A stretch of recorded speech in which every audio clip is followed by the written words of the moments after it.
This hour. Tonight, President William Ruto is denying prioritizing Haiti over Kenya by choosing to send 1,000 police officers to Haiti to deal with gangs while bandits continue to wreak havoc in northern parts of the country.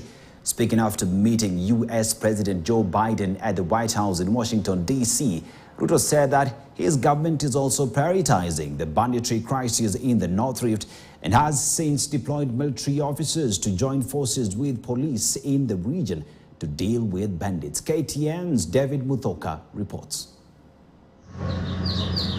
On the fourth day, President William Ruto met his U.S. counterpart Joe Biden at the White House in Washington, D.C., where a joint press conference was held.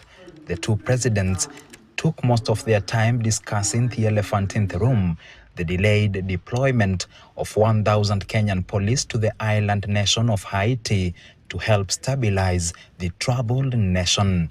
President Ruto defended the deployment of Kenyan police to Haiti amid rampant banditry crisis in the northern parts of the country that has left hundreds of families displaced and a majority of pupils yet to return to school for term 2. Even as we were deploying troops and policemen in our own country, in North Rift, to sort out the banditry problem, we still deployed 1,000 troops to DRC Congo, because that is our neighborhood. We have 5,000 troops in Somalia, because equally that is our responsibility.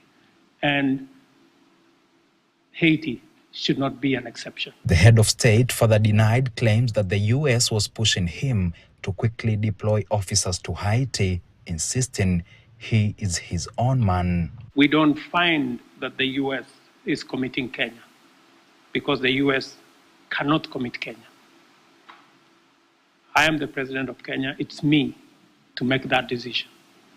And it's the people of Kenya to commit their own troops using their own structures. We've gone through the processes in Kenya. Parliament has approved. We have a clear mandate. We have a clear framework.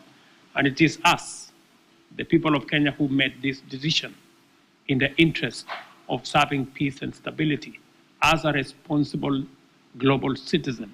Ruto said that the Kenyan police are ready to depart for Haiti to deal with gang members. Kenya had 1,000 troops in Haiti. We now have another 800, not in Haiti, but in DRC. We now have another 800 troops from SADC. We are going to be having a meeting of the East African community. President Biden congratulated Kenya's decision to intervene in Haiti, saying that Kenya had proven to be a true ally.